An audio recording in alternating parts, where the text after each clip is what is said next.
Assalamualaikum warahmatullahi wabarakatuh. Bertemu lagi dengan Semula Formosa. Jadi kali ini sangat sedikit berbagi kisah atau berita atau cerita seputar TKI dan TKW di seluruh dunia.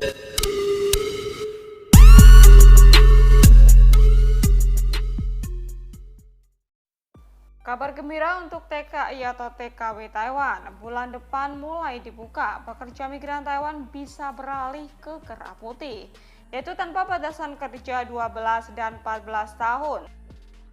Nah, seperti teman-teman ketahui ya, bahwa untuk bekerja di Taiwan itu ada batasan waktu, guys. Berbeda dengan Hong Kong atau negara lain ya. Kalau di Taiwan itu kita hanya boleh bekerja sampai 12 tahun, ya masih dikasih kelonggaran 2 tahun hingga 14 tahun. Namun ini ada peraturan baru di mana mungkin tidak ada batasan kita bisa bekerja di Taiwan. Jadi ini kabar baik atau kabar gembira buat teman-teman yang sekiranya di Taiwan sudah lama dan mungkin belum ingin pulang seperti itu.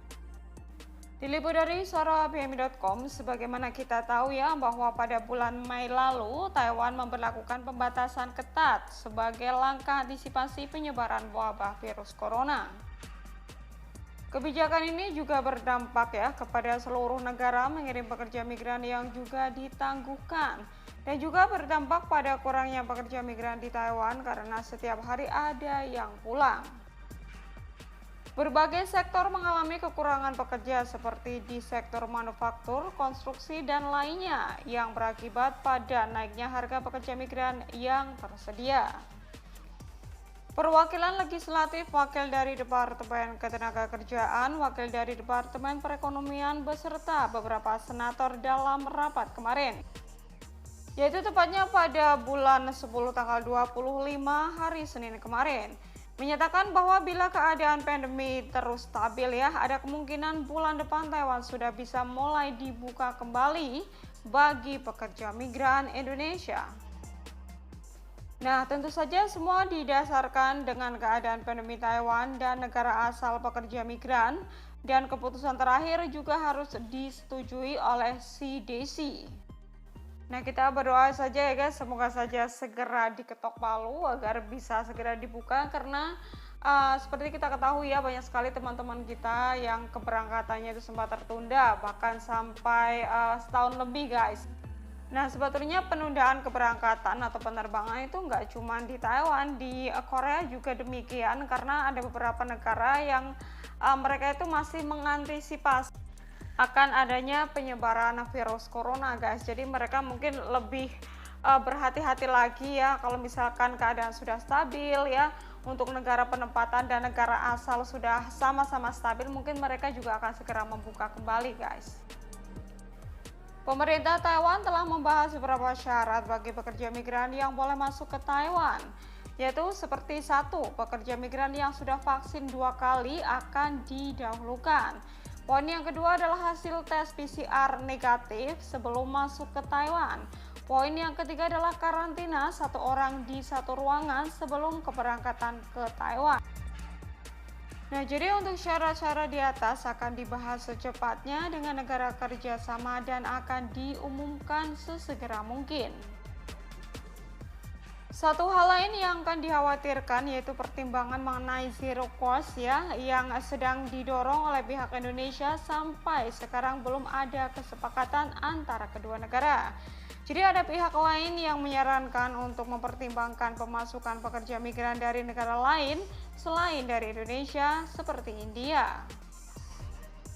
Selain itu ada juga kebijakan baru sebagaimana dilansir Suara BMI dari Yahoo Taiwan, yaitu menanggapi tren penurunan angka kelahiran di Taiwan. Wakil Dekan Shen juga mengungkapkan bahwa eksekutif Yuan sekarang sedang menyusun rencana bagi pekerja migran yang memiliki pengalaman kerja bertahun-tahun, seperti 5 tahun atau lebih, untuk melamar kerah putih atau pekerja migran setengah putih, dan mereka tidak tunduk pada pembatasan kuota migran. Tuntutan pekerja migran yang akan tinggal di Taiwan, yaitu untuk jangka waktu kerja tertentu dan memiliki kemampuan teknis tertentu, akan diubah menjadi tenaga teknis menengah dan terus bekerja di Taiwan. Ya, kita berdoa saja semoga saja Taiwan secepatnya dibuka secara menyeluruh ya guys, karena ternyata pihak Taiwan juga masih merencanakan ya guys, masih berbelit-belit lah, ini belum deal ya. Jadi belum buka secara menyeluruh karena walaupun sudah ada beberapa yang masuk, tapi ternyata juga masih ada pertimbangan-pertimbangan yang lain guys. Ya salah satunya mungkin karena apa namanya peraturan baru tentang zero cost ya. Jadi mungkin Taiwan merasa keberatan atau bagaimana saya kurang tahu, tapi ya kita berdoa saja semoga saja bisa ada kesepakatan antara dua belah pihak ya, antara Indonesia dan Taiwan sendiri, agar teman-teman kita yang sempat tertunda di Indonesia yang akan berangkat ke Taiwan bisa secepatnya diterbangkan guys. Ya jadi kasihan banget ya guys, nasib mereka itu terkatung-katung, tidak ada kejelasan guys, karena penundaan ini nggak cuma setahun, bahkan hampir 2 tahun guys. Dan ada sebagian dari mereka itu uangnya sudah masuk PT, jadi mau mengundurkan diri juga nggak bisa. Kalau misalkan tetap lanjut itu ya mau tidak mau harus menunggu dan nggak ada pastian begitu. Seperti keponakan saya juga uangnya sudah masuk sekitar 25 juta di PT, dan waktu itu dia ingin mengundurkan diri, tapi pihak PT itu seperti apa namanya keberatan gitu, tidak diperbolehkan. Ya udah ada tetap lanjut, dan sementara waktu dia sekarang bekerja di Jakarta ya, sambil menunggu untuk kepastian kapan akan dibuka kembali. Jadi nggak cuma satu atau dua, bahkan ada ribuan ya guys calon pekerja yang akan berangkat ke Taiwan itu tertunda. Semoga saja sih ini kabar baik ya, bulan depan benar-benar bisa dibuka untuk seluruh ya guys, nggak cuma satu atau dua atau tiga yang bisa terbang. Tapi itu tadi sih ada beberapa poin yang harus dipenuhi ya guys sebelum bisa masuk ke Taiwan. Jadi tadi ada 4 poin di situ. Ya saya doakan buat teman-teman dimanapun berada ya, semoga saja selalu dalam lindungan Allah Subhanahu Wa Taala, diberikan panjang umur, kesehatan, rezeki yang berkah, rezeki yang barokah, dan semoga saja dilancarkan dalam mengais rezeki di sini dan bisa sukses ya, dan dapat pulang dengan selamat sampai ke rumah dan berkumpul kembali dengan keluarga tercinta. Sekiranya hanya itu yang bisa saya sampaikan. Terima kasih. Wassalamualaikum warahmatullahi wabarakatuh. Bye bye.